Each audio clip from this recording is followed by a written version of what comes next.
राम राम जी सभी भाई बहनों को। मैं हूं बाबा रामदास और आप देख रहे हैं बाबा की खरी खोटी। मेरे साथ हैं भाई व्यालोक पाठक जी, व्यालोक वाणी वाले। आपका नया यूट्यूब चैनल है व्यालोक वाणी, उसको आप लोग जरा लाइक कीजिए, सब्सक्राइब कीजिए, शेयर कीजिए, जो कुछ भी कर सकते हैं उसके साथ वो कीजिए। तो व्यालोक भाई, जी। बिहार की राजनीति में प्रशांत किशोर की एंट्री होने जा रही है। अच्छा, इससे पहले एक पुष्पा प्रियम आई थी, काला काला ड्रेस पहनती थी। तो सर, पुष्पा प्रियम में और प्रशांत किशोर में पहले बताइए फर्क क्या है। मैं क्यों ना मानूं कि यह भी एक पुष्पा प्रियम बन के रह जाएंगे, ऐसा क्यों ना माना जाए।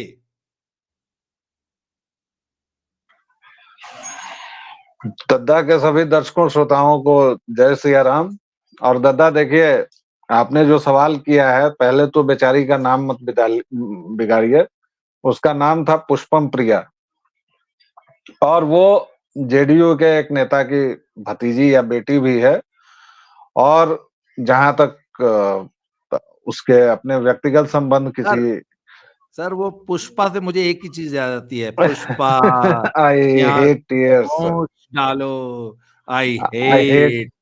टीयर्स। जी। आपकी उम्र के मुताबिक वही ठीक भी लगता है। लेकिन खैर, तो पुष्पम प्रिया जी का एक और एजेंडा था। उनके जो व्यक्तिगत संबंध है वो अपना किसी आईएएस वाईएएस से थे, जैसा कि खबरें हैं। मैं मतलब किसी पर दावा नहीं कर रहा हूं और किसी की व्यक्तिगत जिंदगी पर कोई टीका टिप्पणी नहीं कर रहा हूं। और थोड़ा सा वो लंदन वंदन से पढ़ के आई थी बिहार में, तो उनको लगा कि ऐसे काले कपड़े पहन के, और वो पेगासस को उन्होंने अपना चुनाव चिन्ह बनाया था। उड़ने वाला घोड़ा नहीं होता है उसको। तो बहरहाल वो फ्लॉप हुई। और उस समय भी, मतलब अगर आपको याद हो, तो मैंने उस समय भी फेसबुक पर एक पोस्ट लिखी थी कि ये केजरीवाल का नया संस्करण है। प्रशांत किशोर में एक बुनियादी फर्क ये है कि वो 2 साल से बिहार में घूम रहे हैं लगातार, पदयात्रा के बहाने या जो भी। और एक और फर्क ये है कि वो व्यक्ति राजनीति को बहुत करीब से जानता है और हर एक तरह के फ्लेवर को जानता है, क्योंकि उसने शुरुआत भाजपा से की। यानी नरेंद्र मोदी के समय में, जब वो भाजपा के लिए चुनाव प्रबंधन कर रहे थे। अब देखिए दिक्कत क्या है कि वो चुनाव प्रबंधन कर रहे थे या सोशल मीडिया प्रबंधन कर रहे थे, या फिर वो भाजपा को चुनाव जीतने की रणनीति बता रहे थे। ये तमाम चीजें कुछ घालमेल हैं। लेकिन शुरुआत उन्होंने बीजेपी से की, और आज की डेट में प्रशांत किशोर एकमात्र आदमी हैं जो भाजपा के साथ काम कर चुके हैं, नीतीश कुमार के साथ काम कर चुके हैं, तेलंगाना में काम कर चुके हैं, ममता बनर्जी के साथ काम कर चुके हैं। और थोड़ा बीच में हल्ला हुआ था कि समाजवादी पार्टी के लिए भी काम करेंगे, लेकिन वो नहीं हुआ। पंजाब में भी किए पंजाब हैं। पंजाब में भी उन्होंने काम किया है, और अक्सर उनको अंधे के हाथ बटेर कहिए या जो भी, तो अक्सर उनको सफलता मिल गई है। ये दो फर्क हैं पुष्पम प्रिया से और प्रशांत किशोर से। लेकिन वह मूलतः केजरीवाल का विस्तृत संस्करण ही है। अब इस बात से आपके दर्शकों को लगेगा कि यार ये आदमी क्या उलटबांसी कर रहा है। एक तरफ तो शुरुआत इसने की जिसमें इसने प्रशांत किशोर का बखान किया, और जैसे जिस तरफ मैं जा रहा हूं उससे आप समझ गए होंगे कि I am not a fan of Prashant Kishor. और मैं मानता हूं कि बिहार में उस जैसे व्यक्ति का राजनीति में आना भी ठीक नहीं है, और राजनीति में आने से आप किसी को मना नहीं कर सकते।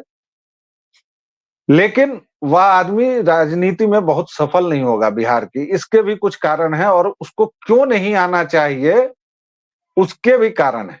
वो भी बहुत बढ़िया है। अब वो क्यों है, कैसे है, उस पर बात करते हैं। तैयारी ये व्यक्ति बहुत बढ़िया कर रहा है, पूरा बिहार घूम रहा है, राइट। और लगातार घूम रहा है पिछले 1.5-2 वर्षों से। लेकिन आप ये बताइए कि राजनीति का क्या ऐसा कोई फार्मूला निकल गया है क्या कि मैं, आप और 4 लोग और इकट्ठा हो जाएं और हम लोग कहें कि चलो भाई हम लोग अब दिल्ली की राजनीति करेंगे और दिल्ली में हम लोग पदयात्रा शुरू करें और उसके बाद अचानक कहें कि अब हम लोग पार्टी बनाएंगे और यहाँ चुनाव लड़ेंगे, तो ऐसे नहीं होता है। भारत में जो जनतंत्र का प्रारूप है उसमें आपको जमीन से शुरू करना पड़ता है, और नहीं तो आप बड़े बाप के बेटे भी हैं तो भी आप फ्लॉप हो सकते हैं। जैसे आप देखिए इसी बिहार में जिस लालू का सिक्का चलता था, तेजस्वी आया तो फ्लॉप हो गया। मतलब अब उसके कुछ समर्थक, कुछ चाटुकार मुझे मतलब लाइन पर ले सकते हैं कि वो फ्लॉप कैसे हो गया, वो तो बहुत महान है वगैरह वगैरह। लेकिन आप देखिए कि लालू का जो समय था और लालू के समय जिस तरह से लालू के समय जो प्रचंड जीत मिलती थी, जो प्रचंड जन समर्थन रहता था, वह तेजस्वी के साथ नहीं रहा। फिर लालू की जो स्वीकार्यता थी, जैसे सोनिया मायनो अगर किसी भदेश नेता की सुनती हैं तो वो लालू प्रसाद यादव है, और किसी को वो भाव नहीं देती है, लेकिन वो लालू से सुनती है।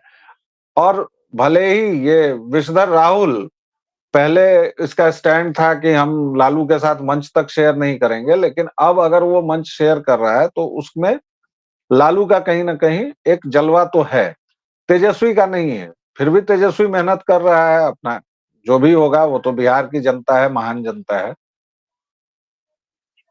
पहला जो पॉइंट मैंने बताया कि कैसे ये डिफरेंट है और कैसे इसको इस तरह से राजनीति नहीं की जाती है और इस तरह से आप बहुत कुछ रिजल्ट एक्सपेक्ट नहीं कर सकते हैं। अब दूसरे चरण में जब हम बात करेंगे आपके कुछ सवालों के बाद, तो उसमें मैं बताऊंगा कि ये व्यक्ति जो है, आरजेडी ने 10 दिन पहले एक नोटिस निकाली है, ये आपको पता है? अगर नहीं पता है तो मैं बता रहा हूं, आपके दर्शकों को भी बता रहा हूं, जिसमें आरजेडी ने, राष्ट्रीय जनता दल ने, बाकायदा अपने समर्थकों को ताकीद की है। उस पत्र को मैं इन टोटो इन वर्बेटम सुना रहा हूं।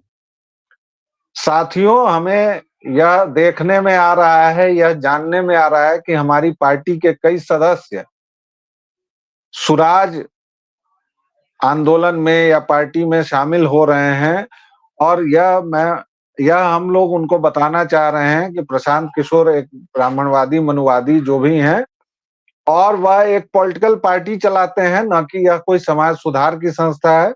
इसलिए राजद के जो भी कार्यकर्ता या समर्थक या सहानुभूति रखने वाले हैं, वे प्रशांत किशोर की पार्टी में न जाएं। इससे आप क्या समझते हैं, ये जरा बताइए। इस नोटिस का क्या मतलब है? फिर हम लोग प्रशांत किशोर की बात करेंगे। नहीं, ये नोटिस राजद ने निकाली है कि जदयू ने? राजद ने निकाली है सर, राजद ने, आरजेडी ने निकाली है।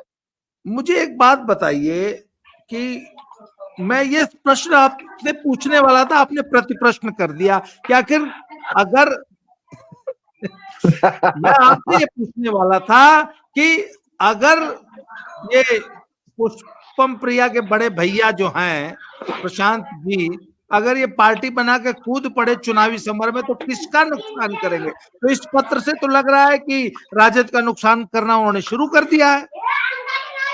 करेंगे नहीं, करना शुरू कर दिया है सर। हाँ तब तो जी, आरजेडी को ये निकालना पड़ा बाकायदा। नहीं उन्होंने पर नुकसान करना शुरू कर दिया है। राजद का कौन सा वोटर पुष्पम प्रिया के भाई के पास खिसक सकता है? मुसलमान जाएगा नहीं, अहिर जाएगा नहीं। नहीं नहीं, देखिए ऐसा नहीं है। अभी इन्होंने एक मुसलमानों का सम्मेलन भी किया था और बड़ी भीड़ उसमें उमड़ी थी। देखिए क्या है, बिहार में जो मुसलमानों की हालत है कि उनको पता चल गया है कि आरजेडी अब गया हुआ खेल है। जेडीयू मोर और लेस भाजपा के साथ रहेगी, नहीं रहेगी, तो मुसलमान एक विकल्प तलाश रहे हैं। और जितने लोग गए हैं अभी तक, जो बड़े नाम गए हैं, अब उन नाम को लेने का कोई मतलब नहीं है, वो सब सब गूगल पर है, दर्शक खोज लेंगे। लेकिन जो भी कद्दावर नेता गया है, वो कद्दावर से मतलब मेरा कद से नहीं है, मेरा मतलब है जो वोट खींच सकता है, वो आरजेडी का नेता है। इससे आरजेडी चिंतित हुई है। और आरजेडी के बरक्स आप देखिए कि प्रशांत किशोर लगातार गरियाते किसको हैं, वो भाजपा पर प्रहार नहीं कर रहे हैं, जेडीयू पर प्रहार नहीं कर रहे हैं, वो आरजेडी पर प्रहार कर रहे हैं। और आरजेडी के नेता लोग उसमें क्यों जा रहे हैं?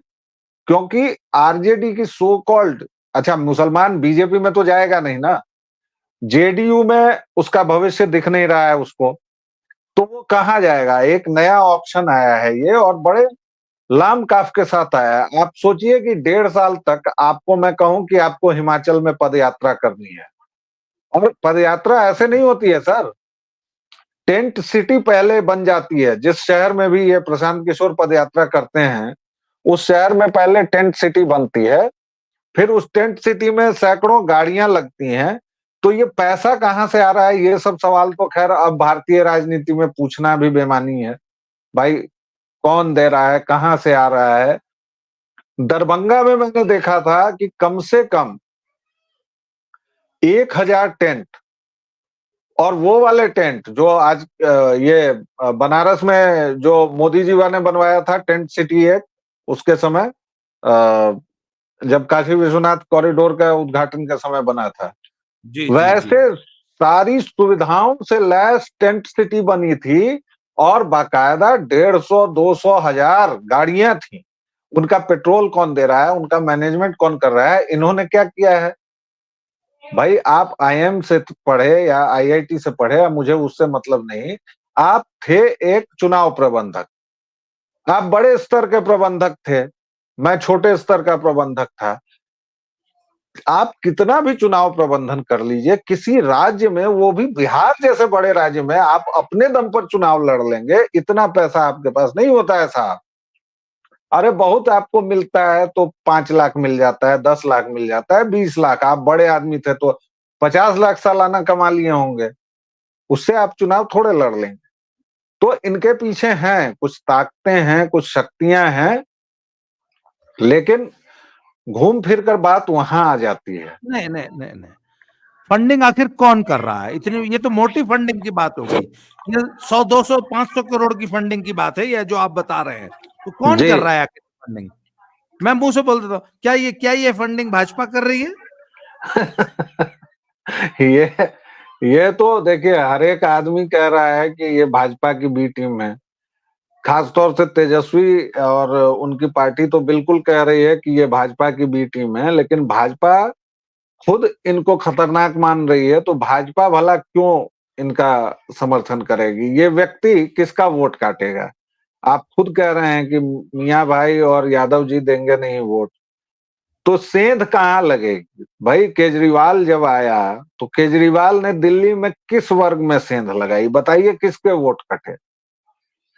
कांग्रेस के ही कटे ना। जी। और कांग्रेस का वोट कौन है?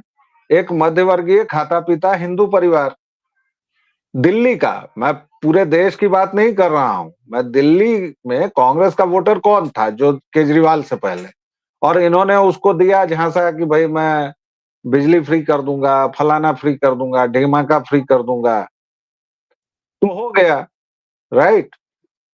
उसी तरह प्रशांत किशोर जो आए हैं, प्रशांत किशोर को लगता है कि चूंकि बिहार की राजनीति में विकल्प नहीं है, और अब लोग एक विकल्प की तलाश कर रहे हैं, लेकिन लोगों के विकल्प की तलाश का मतलब ये नहीं है कि वो आपके साथ जाना चाहते हैं, नहीं। बिहार में अगर विकल्प की तलाश है, और जिसकी वजह से सबसे ज्यादा गालियां अगर पड़ती हैं, तो बीजेपी को पड़ती है कि वो अकेले क्यों नहीं लड़ रही है, या वो 2015 से अकेले क्यों नहीं लड़ रही है, जब पहली बार चचा छोड़ के गए थे साथ, 2013 वगैरह में जब गए थे ना चचा, चचा माने नीतीश जी, तो नीतीश जी का साथ छोड़ने के समय, और नीतीश कुमार ने ही संजीवनी दी आरजेडी को, बिहारी जनता आपके मुफ्त के झांसे में आएगी नहीं, क्योंकि सबको पता है कि बिहार में क्या हालत है। वहां आपका ये वाला दांव चलेगा भी नहीं, क्योंकि बिहार के पास पैसा ही नहीं है साहब, तो आप वहां मुफ्त दांव क्या चलाएंगे?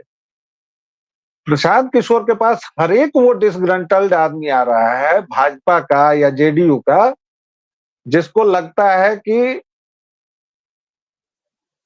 उस पार्टी में उसके तबके की बात नहीं सुनी जा रही है। लेकिन आरजेडी से जो मुसलमान और यादवों का टूट हो रहा है, वो सब के सब प्रशांत किशोर की पार्टी में जा रहे हैं, और ये बड़ी मजेदार स्थिति बन रही है। तो अब प्रशांत किशोर अभी की स्थिति में, और अगले 6 महीने जो मैं देख रहा हूं, मतलब 6 महीने बाद तो चुनाव ही हो जाएंगे बिहार में, मुझे लगता है। तो प्रशांत किशोर जीतने की हालत में नहीं रहेंगे, लेकिन वो हराएंगे जरूर, और वो हराएंगे आरजेडी। इसलिए तेजस्वी बहुत ही ज्यादा चिंता में है, उनके खेमे में घबराहट भी है, क्योंकि लालू अब उतने सक्रिय भी नहीं रहे हैं, और लालू का जो जलवा जलाल था वो तेजस्वी का नहीं है, चाहे वो कितना भी कुछ भी कहें। अगर तेजस्वी अभी एक फरमान देंगे कि चलो गांधी मैदान, तो ठीक है, जनता आ जाएगी और बड़ी बड़ी पार्टी है बिहार की, वो सब हो जाएगा। लेकिन जिस तरह लालू का जो करिश्मा था, और वह अब किसी नेता का नहीं है, मुझे लगता है कि वो भाजपा में भी नहीं है, वो जेडीयू में भी नहीं है। वो, क्योंकि सोशल मीडिया है, बहुत सारी चीजें बदल गई हैं, पूरा समाज बदल गया है। लेकिन तेजस्वी के तो तोते उड़ चुके हैं बिहार में फिलहाल। मुझे एक चीज बताइए, जी। पलटू चचा हम्म। कई दिन भाजपा के साथ रहेंगे, कई 3 महीने बाद पलट नहीं जाएंगे, चुनाव से आयन पहले तेजस्वी के पास नहीं चले जाएंगे? क्या उस नहीं आदमी का जाएंगे। कोई भरोसा है? नहीं है, भरोसा है। मैं ये बात क्या? अ, अच्छा, पलटू चचा का भरोसा हो गया लोगों को, ये कैसे? लोगों को नहीं हुआ है, अभी होने में देर लगेगी। लेकिन मैं ये अ, लोकसभा चुनाव के समय से कह रहा हूं कि चचा अब नहीं पलटेंगे। क्यों नहीं पलटेंगे, उसके कारण है। हाँ। और उसमें सबसे पहला कारण ये लीजिए कि अभी तेजस्वी यादव ने परसों एक बयान दिया कि हमारे पास चचा का गिड़गिड़ाता हुआ वाला वीडियो है, जिसमें वो हमारे पास आए, गिड़गिड़ा रहे थे, हमारी मम्मी से बोले, हमारे पापा से बोले, तब हम उनको लिए। तो भाजपाइयों ने कह दिया कि भाई ठीक है, वीडियो दिखाइए। और तेजस्वी जब दरभंगा पहुंचा अपने कार्यकर्ता सम्मेलन में, तो कार्यकर्ताओं से पहले, जनता से पहले प्रेस वालों ने पूछ दिया कि तेजस्वी जी, आप वीडियो की बात कर रहे हैं, जरा दिखाइए वीडियो। तो भाई अगर वीडियो होता तो अभी तक तेजस्वी छोड़े होता, पहली बात। दूसरी बात कि ये वीडियो आया क्यों, वीडियो है नहीं है हमसे नहीं मतलब, वीडियो है मान लीजिए, तेजस्वी ने ये बयान क्यों दिया था, उसको देखना होगा। तेजस्वी से ठीक 2 दिन पहले या 3 दिन पहले, 6 तारीख को जेपी नड्डा दरभंगा आए थे, कुछ सुपर स्पेशलिटी अस्पताल और कुछ और चीजें का उद्घाटन था। अच्छा, अच्छा, बिहार में भी सुपर स्पेशलिटी अस्पताल होते हैं? देखिए दादा, ऐसा है कि मैं बिहार में रह रहा हूँ, आप क्या चाह रहे हैं, मतलब आप मुझे मनाली में रखेंगे क्या, जो आप ये सब मुझसे बुलवाते हैं? मतलब क्या चाह रहे हैं, मैं यहाँ रहूं न रहूं, मतलब आप हमें मनाली में गया एक रूम दे दीजिए, बना दे। गया गया और पटना से आने वाली ज्यादातर ट्रेनें बिहारियों को ढोकर बनारस लाती हैं, जिससे कि वो अपना इलाज बीएचयू में करा सके। इसलिए मेरा कौतूहल था। मैं ऐसे ही नहीं पाकिस्तानियों को भी नहीं पूछता हूँ। नहीं पाकिस्तानी नहीं। एक एक बार एक मुझसे मिल गया, पाकिस्तान बोले हमारी गाड़ी पलट गई। मैंने कहा पाकिस्तान में भी गाड़ी होती है क्या? बोले यार ऐसी क्या बात है। चलिए खैर, हाँ नहीं तो देखिए, ऐसा है कि बिहार में अस्पताल खुल रहा है, नहीं, वो खुला हुआ है। सुपर देखिए, स्पेशलिटी। हाँ वो बस उसका उद्घाटन हुआ है, वो खुला अच्छा। हुआ था। बिहार में एम्स भी है भाई, पटना में, और पटना में आईजीआईएमएस भी है। मतलब ये है कि पटना में ही संकेंद्रित है। और 1970-80 तक, जब तक हमारे पिताश्री कहानी बताते हैं 80 तक की, तो बिहार में बाहर से लोग आते थे इस दरभंगा में, जो डीएमसीएच है और पीएमसीएच, बिहार मतलब हब हुआ करता था, दरभंगा हब हुआ करता था मेडिकल का, और दरभंगा में जो एम्स नहीं बन रहा है उसके पीछे कारण यही बताया जा रहा है कि वहां का जो मेडिकल माफिया है वो नहीं चाहता है। बहरहाल अब तो दिक्कतें दूर हुई हैं, तो अब 5-6 साल बाद बन जाएगा। खैर वो एक अलग वीडियो का विषय है भाई कि क्या है नहीं है। स्वास्थ्य सेवा पर मैंने जो वे 47 दिन में लिखा है वही सच है बिहार का। आप पढ़े भी थे कि नहीं? खैर, पढ़े थे, वो तो पढ़े थे। तो उसी में जो है वो सच है। तो गोरखपुर तक लोग जाते हैं ना भाई, सिवान, छपरा, छपरा से इधर जितने लोग हैं वो गोरखपुर वाले अस्पतालों में जाते हैं, बीएचयू में जाते हैं, और इधर वाले जो हैं वो अपना कहीं और जाते हैं, पटना तक जाते हैं। वो खैर एक अलग आप वीडियो कीजिएगा तो मैं बताऊंगा। तो नड्डा जब आए थे, नीतीश चचा ने मंच से उनसे के सामने कहा कि देखिए मेरे से गलती हो गई थी और अब ये गलती नहीं होगी। ये बयान नीतीश कुमार चौथी बार दे रहे थे सार्वजनिक तौर पर, कभी मोदी के सामने, कभी इसके सामने। और इन बयानों का महत्व नहीं है, महत्व है नीतीश कुमार की सेहत का। उनकी सेहत बहुत खराब है। उनके बारे में कहा जा रहा है कि एमनेजिया के वो शिकार हो चुके हैं। सच्चाई क्या है नहीं है वो मैं नहीं जानता, लेकिन अब वो भूलने लगे हैं चीजों को। और उनको क्या चाहिए? उनको चाहिए एक गौरवपूर्ण, गरिमापूर्ण विदाई, जो उनको भाजपा के अलावा कोई नहीं दे सकता है। जी। एक, एक पाकिस्तानी प्ले था, उसमें जो नायक था उसको भूलने की बीमारी थी, और वो भूल से पड़ोसन के पास चला जाता था, उसके घर में घुस जाता था। तो अब आप कह रहे हैं कि चचा को भूलने की बीमारी है, मुझे तो और खतरा हो गया। आप कल को नहीं चचा नहीं भूल मतलब गए कि वो एनडीए में, एक मिनट, कल को चचा भूल गए कि वो एनडीए में है और इंडी में चले गए, तो भूलने की अब बोल देंगे, ओहो सॉरी सॉरी मैं भूल गया था, मुझे तो भूलने की बीमारी थी। भाई आप लाभ हानि देखेंगे ना। देखिए चचा के बारे में भूल से चला सुनिए। गया, अरे नहीं जो नहीं भूल जो के। जो मौलाना पड़ोसन के पास चला जाता था तो भूलने में लाभ था। अब देखिए, अब मैं वही लाभ था ना, तो मैं हाँ। वही अब आपको बता रहा हूं कि चचा कितने श्रूड पॉलिटिशियन हैं। और बीमारी उनकी पहले चरण में है भाई, अंतिम चरण में आएगी तो फिर अटल जी किसी काम के थोड़े रह गए थे, वेजिटेटिव स्टेट में आ गए थे ना अंतिम दिनों में, 2-4 साल जो अटल जी के थे। हम्म। तो ईश्वर न करे उनकी तबीयत और ज्यादा खराब हो, लेकिन आजकल तबीयत खराब हो रही है। लाभ का मैं जो हानि और लाभ देखेंगे ना, और उनके बारे में लालू जैसे काइया राजनीतिज्ञ ने कहा है कि नीतीश के पेट में दांत। तब आप सोच लीजिए कि चचा क्या है। और अब आप लाभ हानि देखिए। नीतीश चचा जो के नीतीश के पेट में पेट में दांत है, दांत है। जी, अरे ये सर, लालू का एकदम सर स्टेटमेंट है। लालू से बोलिए चचा का एक्सरे करवाइए, पिछवाड़े में भी दांत है पक्का।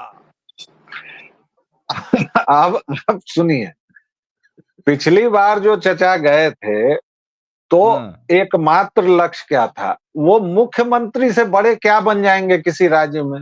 राज्य में मुख्यमंत्री से बड़ा तो कुछ नहीं होने वाला है ना। वो इंडी अलायंस में गए इसलिए थे कि भाई एक तो प्रधानमंत्री के पद पर दावा फेंक दें, और दूसरे थोड़ा सा हम को वो रौनक शौनक मिले उनको। उनकी मुख्य दिक्कत क्या थी? उनका किसी से झगड़ा नहीं है, उनका झगड़ा कांग्रेस से हुआ, और खास तौर से विषधर से हुआ। उनको न तो समन्वयक बनाया, न उनको कैंडिडेट घोषित किया, न उनको सम्मानित किया। जो हमारे बिहार में दरभंगा में पाग दुपट्टा देकर जो सम्मानित करने की परंपरा है वो तक नहीं किया। और भाजपा की एक खासियत है कि वह अपने पार्टनर्स के साथ कभी भी बुरा व्यवहार नहीं करती है। आप देख लीजिए उद्धव ठाकरे को, और जब वो करती है या छोड़ती है तो उसका हाल उद्धव ठाकरे वाला हो जाता है, नीतीश कुमार वाला हो जाता है। वरना महाराष्ट्र में भी भाजपा हमेशा ज्यादा सीट लाते हुए भी छोटे भाई की भूमिका में रही। नीतीश कुमार के साथ वो छोटे भाई की भूमिका में रही। यहां तक कि भाजपाई खुद खिसियाए रहते हैं कि सुशील मोदी, अब तो स्वर्गीय हुए, कि सुशील मोदी इसको जेबी संगठन बना दिया जेडीयू का भाजपा को। अभी भी लड़ाई इसी बात पर होती है। तो भाजपा ये काम नहीं करती है, वो कभी भी अपने पार्टनर्स को धोखा नहीं देती है। नीतीश कुमार जानते हैं कि वो आखिरी पारी खेल रहे हैं। नीतीश कुमार जानते हैं कि वो मुख्यमंत्री से बड़े नहीं बन सकते। नीतीश कुमार जानते हैं कि 2029 तक सेंटर में कोई बदलाव नहीं होने जा रहा है। नीतीश कुमार अगर राष्ट्रपति बनना चाहें, राज्यपाल बनना चाहें, तो उनको भाजपा की जरूरत होगी। इंडिया अलायंस भिखमंगों का संगठन है ना भाई, कटोरा लेके सब घूम रहे हैं। क्या बना देंगे चचा को, बताइए। क्यों जाएंगे चचा, क्या फायदा है, बता दीजिए मुझे। मैं आपसे पूछ रहा हूं, बताइए बिच्छू, क्यों जाएंगे चचा। बिच्छू जो डंक मारता है किसी फायदे के लिए मारता है, अब ये उसकी अब ये फितरत है भाई, फितरत नहीं, है। नहीं चचा, बिच्छू नहीं है। अब फितरत जो है वो भी, अब उसका वैज्ञानिक कोई कारण होगा, हमको नहीं पता कि वो डंक मारता है तो उससे कोई रस निकलता होगा, डोपामाइन बढ़ता होगा, वगैरह वगैरह। ये कोई वैज्ञानिक बताएगा। चचा ने 2 बार अल्टी पल्टी की है। क्यों की है? क्योंकि उनका फायदा था कि भाई इसमें आएंगे। दोनों बार आरजेडी ने, पहली बार तो उनको सरकार ही नहीं चलाने दी, सारी फाइल चली जाने लगी लालू के पास। तब लालू बहुत स्वस्थ थे, अपने प्राइम में थे, और चचा भागे वहां से जान बचा के। दूसरी बार जब वो गए तो उनको प्राइम मिनिस्टर बनना था। प्राइम मिनिस्टर छोड़िए साहब, किसी ने कोऑर्डिनेटर तक नहीं बनाया। अभी भी जो इंडी अलायंस है, इंडी अलायंस, आप ये बताइए कितना अलायंस है साहब। ये लोग इंडी अलायंस, इंडी अलायंस, भिंडी अलायंस करते हैं। चलिए, वो तो हमने मान लिया। हरियाणा में तो है नहीं इनका। हरियाणा में हो गई ना सीटों की घोषणा, दी है समाजवादी पार्टी को एक भी सीट दी। और सुरजेवाला का बयान सुनिए आप कि अखिलेश की यहाँ कोई हैसियत नहीं है। उससे पहले कमलनाथ का बयान याद कीजिए कि अरे अखिलेश फखलेश को छोड़ो यार। कमलनाथ ने दिया था ना भोपाल में बयान। तो जी, कांग्रेस आदतन अपराधी है भाई, वो अपने पार्टनर्स को अपमानित करती है, सीट वीट तो नहीं ही देती है। और आप विषधर राहुल विंची की चाल देखिए, उसका इंटरेक्शन देखिए ना साहब। चचा, अब इस बात को खत्म कर रहा हूं। चचा का कोई एक तो फायदा नहीं है, और दूसरे चचा अब अपनी एक अंतिम पारी गरिमामय ढंग से वो विदाई चाह रहे हैं, इसलिए चचा नहीं पलटेंगे। और वैसे राजनीति में तो कुछ कहा नहीं जा सकता है भाई, कल्ले पलट जाए चचा। अब चचे हैं तो क्या किया जाए। अच्छा, एक अंतिम सवाल, एक एक लाइन जी, में जवाब दीजिएगा। बिहार से पंजाब, सूरत और मुंबई जाने वाली गाड़ियां, आपको क्या लगता है कब तक खाली चलने लगेंगी?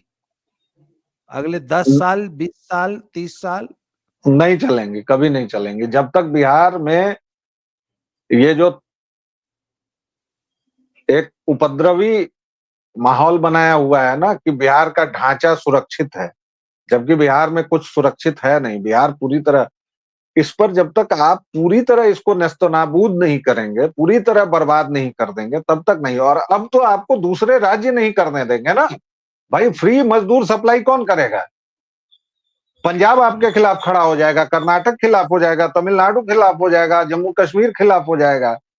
4 करोड़ बिहारी बाहर रहते हैं साहब, क्यों कोई चाहेगा? आप कोरोना में, आपको पता है, फिर से आप एक अलग वीडियो का एक लाइन में जवाब नहीं हो सकता है। कोरोना के समय आपके पंजाब से भाई साहब क्या वॉल्वो डिलक्स बसें आई थी, पंजाब से पर भाई ये लोग मुझे बस लेके चले मुझे ये आए। 4 करोड़, 4 करोड़ वाली फिगर फर्जी लगती है। ज्यादा अच्छा। होंगे, 40-40 करोड़ रहता होगा। 40 करोड़ कहां से? 12 करोड़ हाँ? तो चला, 12 करोड़ तो बिहार की जनसंख्या बताते हैं ये लोग अपने तो फर्जीवाड़े में। 12 करोड़ तो जो वहां रहता है, जो जो हाँ, सूरत मुंबई रहता है, वो थोड़ी लिखाता होगा अपना नाम।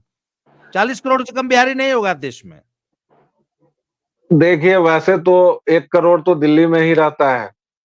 जा, ए, अरे आप, छोड़िए, अरे छोड़िए, दिल्ली में कम से कम 1.5 पौने 2 करोड़ बिहारी होगा। हो सकता है तभी आम आदमी पार्टी जीती है, तभी इस तरह से हुआ है। और मुंबई देख लीजिए, सूरत देख लीजिए, बैंगलोर चले जाइए। इसलिए मैंने कुल मिला के कहा है कि 4 से 5 करोड़ एकदम रहते हैं, और ये 12 करोड़ का जो आंकड़ा है वो फर्जीवाड़ा है। बिहार में रहने वाले अभी 6-7 करोड़ है, और ये जो जनगणना में, जाति जनगणना में फर्जीवाड़ा हुआ कि 35 लाख बिहारी बाहर रहते हैं, इस पर तो हंस देने का मन करता है, इस पर तो हंसी भी मतलब हंस दे। तो इसलिए ये खत्म नहीं होने वाला है दादा, ये जब तक पूरा बिहार खत्म नहीं हो जाएगा तब तक ये खत्म नहीं होगा। मुझे कोई उम्मीद नहीं है किसी के भी आने, किसी के भी रहने से।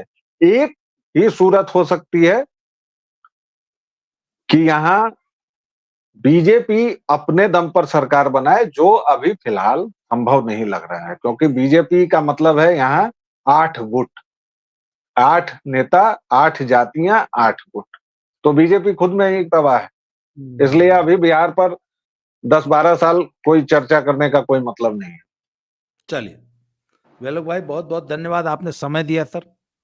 कल फिर मिलते हैं एक नए टॉपिक के साथ। जय जय जय श्री सिया राम। राम।